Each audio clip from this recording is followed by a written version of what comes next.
We'll begin with a reign of terror. A few murders here and there.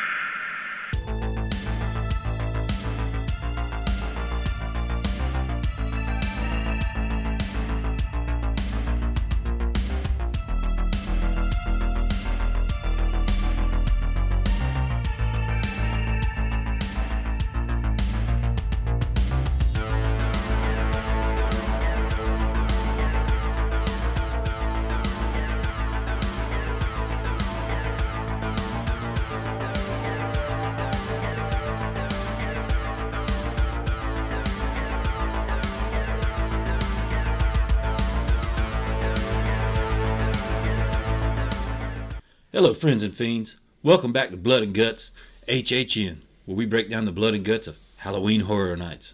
With me, as always, Mad Matt. How's it going, Matt? I'm doing fantastic, Adam, because as you know, we just keep inching closer to the event, and now we're getting to some of our favorite kind of content to create, which is the hot videos. That's right. It was about 28 days. Yep. And then it'll be time for the opening ceremonies. And tonight we're going to talk about the Scare Zone. We're going to do a little bit of Scare Zone hype, kind of see what shakes loose, and then we'll compare them when we get back from the event. We'll do our ranking of the Scare Zones for you guys. So let's kick it over to you, Matt. What's your number? Let's start at the bottom. Yep. Let's do number 5. Yeah, like you said, we'll start at the bottom and work our way up. So the one I'm least excited for, and just to go ahead and preface this, friends and fiends, just because it's down near the bottom does not mean that I'm not like that I'm just absolutely dreading anything, because honestly, I think all the Scare Zones houses will be pretty decent. But the one I have down here at the number 5 is Duality of Fear. And for reasons of that is because if they are going to be considered icons, I know they're going to have surreal and sinister. Mm-hmm. Still don't know much about them. It's the fact that it's a newer icon. There's no really lore to back them up. Yep. But I do have hope that where the Scare Zone is going to be located, maybe they can extend it more, because that's another reason I have it down at the bottom. If it's like last year's, it's just really small, really short, not a lot of scare actors. So I'm kind of assuming with budget cuts that we've been hearing about that it'll probably be something similar this year. And I hope I'm wrong. Yep. I hope they do extend it out, bring in some more scare actors, because I think the premise behind it has a lot of promise. So that's actually one of my pros for it. I love the fact that you can choose your path, and whether it's going to be visceral horror or unearthly terror, depending on which way you go. So I think that is a good hook for it. And seeing the designs of the Demon Queens, I haven't seen designs yet of the duality part of it, but I know it's kind of going to be a little bit similar. I think that's going down the right path as well. So I may be least excited for it, but I do think it's got some promise to it, to where maybe it could sneak up a spot or two, or who knows, up to number 1. Yeah. Kick it over to you then. What's your 5th Scare Zone? Number 5 for me is Blumhouse. Mm-hmm. And the reason is, so far, we've seen a lot of cool props for sets, especially in the swamp, which we'll get to that later. But so far for the Blumhouse Scare Zone, all we've seen are a couple of stages that are black that say Blumhouse. Right. So my fear is it's going to turn into a glorified selfie zone, kind of like Crypt TV was that year. Yeah. And as much as I like that, and I like a good selfie with the scare actors, and I like to pose and get in there and get some good shots, I don't want to see that. I want a scare zone with actual moving actors and sets. Like the last year they had the van in there, and they had the cages and different things. So I want there to be some actual, props and things. Right. But that's what's keeping it low for me. We'll see if it climbs above, especially if there's some black phone elements. So for me, Blumhouse is number 5. Okay. Well, we'll go ahead and stick with you then. Go ahead and move on to number 4. Number 4 for me is Duality of Fear. Okay. Because I know this zone is going to be at the beginning, and I know they're trying to do a choose your path type of thing with it. And I hope it works out. Mm-hmm. And I know they're afraid to go near Minions Land for whatever reason. So if they could extend that down a little further and actually have a path where you can go off left or right, and it goes a little further than it did last year, then it'll climb for me. But right now it's down there at the bottom. I'm wondering why. Like, it seems like each year they keep pulling it further and further back. Because I know, like, when we went for 30, it went all the way through Minions Land. You had places where you could Yeah. pose. Then it moved a little bit back with the Pumpkin Lord, and then it's moved a little further back to where now it's just right there at the street where you can Yeah, and I branch mean, off. it's kind of takes me personally out of the immersion of it when you're supposed to be in this zone and there's actors that are supposed to be scary, and then it's very well lit because you have the Hello Kitty store there that's open. Right. So that just takes it out for me. So we'll see where that one falls when we get back. But that's my number 4. Okay. What about you? For me, it's kind of the same thing I was talking about with the Duality of Fear. I got Demon Queens coming in at number 4 for me.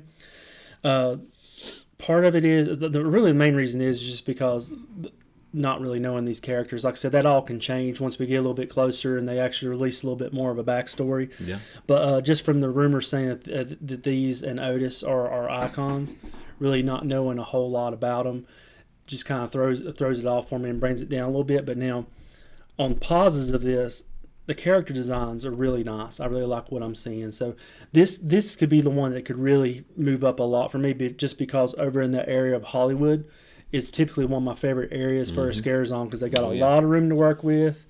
And then this one too, like me and you were discussing earlier this week, this is the one where it's talking about playing with the horrors of your mind. Yeah. And so I'm like you, I like that aspect of it too. So right now, it's like I said, right now I got it at 4. I wouldn't be shocked if I do see it move on up a little bit, like I said, because there's a lot of things that's working in its favor. But that's where I got it right now. So Yeah. So keeping it with me, then we'll go ahead and move to number 3. I've got Blumhouse. For me, just kicking off with the cons of it, there's lack of space. I remember last year, like you're talking about, they had all these set pieces, but last year couldn't really be a selfie zone because if you stood more than 2 seconds, they would come usher you and move you along. So I kind of feel like this will be the same way. Like I think there's just going to be a lot more Roman characters. They'll have the stages where they can obviously jump up and do some things, but I think there'll be a lot of Roman characters because, like you said, you could have the Grabber from Black Phone, that you could have the Butcher from Freaky. You can have Megan. Maybe they got a stage up there where Megan's will be doing some dancing again. Could be. Imaginary. Just so many characters they can pull from. And from that, I honestly has me excited because there's a lot of hit and misses with Blumhouse, but there is a lot of characters I like to see in a zone. Another like con though is the fact that there's nothing really tying it together. Yeah. And maybe that'll change when we get a little closer to the event where they'll have some kind of story tying all these zones together. But I kind of feel like I don't think this year we're going to get it. But I don't either. I think it's going to be difficult to do. So that works against it. So this is a zone for me that could really move up, or it can move down to the very bottom when we get there. Because like I said, if it is just a glorified selfie zone, then that's not really going to do it for me. Right. So kicking it over to you then, what do you have for number 3? Number 3, I have Torture Fair. And I like the New York zones. I think it's going to be good. And really the only reason it's at number 3 for me is because I like the other 2. The description's a little better. Right. I'm excited to see some blood and violence in here, some kings and queens, and hopefully some jesters and things. And I really do hope they have a lot of torture devices in the zone. And I hope they really play around with the space in New York. But yeah, like I said, the only reason it's really, and it might climb, you know, a lot of times, especially last year, you know, and in 31 was, or 31 and 30, excuse me, you know, Major Suites and the Collector I liked over there. So we'll see if it climbs. But right now, the other 2 are just keeping it low. Okay. Well, all fair points. And moving along, then, what do you have for your number 2? Number 2 is Swamp. Yeah, because I'm seeing those sets that they're putting out there, excuse me, at the Swamp are looking really good.